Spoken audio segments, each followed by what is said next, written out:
Dr. Doom bakal datang, teman-teman. Dan ada teori liar. Ini berita besar banget.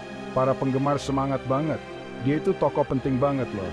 Break time number 2 di tahun 2026 tanggalnya. Semua orang udah ngitung hari. Penjahat ini legendaris banget. Kita udah nggak sabar mau lihat dia. Dan dengerin deh rumor keren ini. Robert Downey Jr. mungkin bakal meranin dia. Iron Man kita jadi Dr. Doom. Wow, itu pasti bakal keren banget. Internet jadi heboh banget. Penggemar bener-bener antusias. Pilihan pemeran ini bakal epic. Bayangin adegannya. Tapi tunggu, masih ada lagi. Ada teori yang liar banget nih. Katanya Steve Rogers yang menciptakan Doom. Ya, sendiri. Karakter lamaku, percaya nggak? Bayangin deh sebentar. Seorang pahlawan nggak sengaja menciptakan penjahat.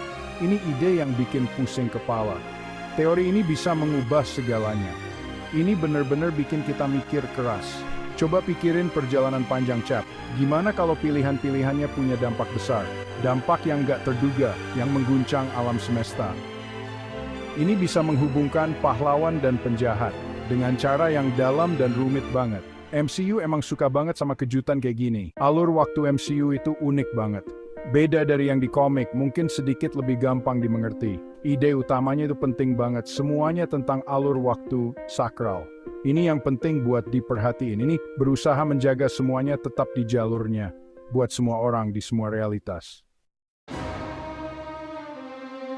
Jadi siapa yang jaga alur waktu ini tetap aman? Awalnya cuma satu orang, He Who Remains, salah satu varian Richards. Dia pintar banget dan kuat banget. Dia menghentikan perang multisemesta lainnya. Tugasnya melindungi segalanya. Soul Point Dualignum. Itu tanggung jawab besar banget kan. Dia harus menjaga ketertiban waktu. Dia laku ini lama banget. Dia ngatur alur waktu sakral dengan hati-hati. Dia bakal motong cabang-cabang yang jelek. Cabang-cabang ini adalah penyimpangan berbahaya. Dia jaga semuanya tetap rapi. Semua demi mencegah perang besar lagi. Caranya emang ketat banget. Dia nggak ngebolehin banyak penyimpangan. Tapi terus semuanya berubah, drastis. He Who Remains, ya disingkirkan. Dan tebak siapa yang ngambil alih tugas itu? Loki. Iya, dewa tipu muslihat kita. Tiba-tiba dia punya tugas besar dan penting ini. Mengatur semua alur waktu sekarang. Kejutan yang nggak disangka-sangka banget kan? Dari penipu jadi penjaga alur waktu. Tapi Loki melakukannya dengan cara beda. He Who Remains nyembunyiin kebenaran. Dia bikin realitas-realitas lain gak tahu apa-apa. Tapi Loki mutusin buat kasih tahu semua orang tentang varian dan alam semesta lain. Dia percaya sama kehendak bebas buat semua. Pendekatan yang baru dan berani banget. Dia biarin cabang-cabangnya tumbuh liar. Bagian 4, perjalanan besar Cap lebih dari sekadar mengembalikan batu. Ingat nggak di The Ancient One ngejelasin soal alur waktu. Dia bilang waktu mengalir kayak sungai. Tapi ngambil batu keabadian keluar, itu jelek banget buat alirannya. Itu bikin cabang baru yang berantakan. Ini realitas alternatif baru. Nggak bagus buat kestabilan semuanya. Jadi, Avengers punya rencana besar, rencana yang penting banget, hati-hati banget.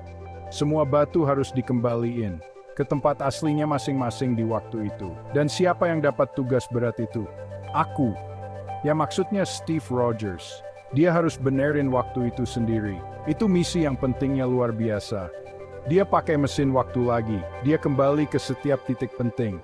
Dia balikin setiap batu kuat itu. Itu misi yang bahaya banget. Nasib realitas bergantung sama itu. Dia harus benerin semuanya lagi. Buat ngelindungin alur waktu utama yang sakral. Dia berusaha mencegah kekacauan. Terus di akhir banget kejutan. Steve Rogers tua muncul. Dia kasih tameng ikoniknya ke Sam. Russo bersaudara kemudian ngejelasin. Steve gak cuma kembali ke waktunya, dia milih buat hidup sepenuhnya. Sama Peggy Carter di realitas lain. Akhir yang bahagia dan damai buat Cap. Bagian 5, apa Cap menciptakan realitas penuh Doom. Nah di sini nih mulai jadi liar banget. Steve tinggal di masa lalu sama Peggy. Satu pilihan itu bisa aja bikin alur waktu baru. Tapi itu mungkin memecah realitas, menciptakan alam semesta baru yang terpisah. Sebenarnya adalah tempat yang namanya Bumi Ya-8, yang dilindungi sama Illuminati. Sekarang ayo kita hubungin ini ke Dr. Doom. Justru tempat asal Dr. Doom, dunia yang lahir dari pilihan Captain America. Wah, Cici Vangya.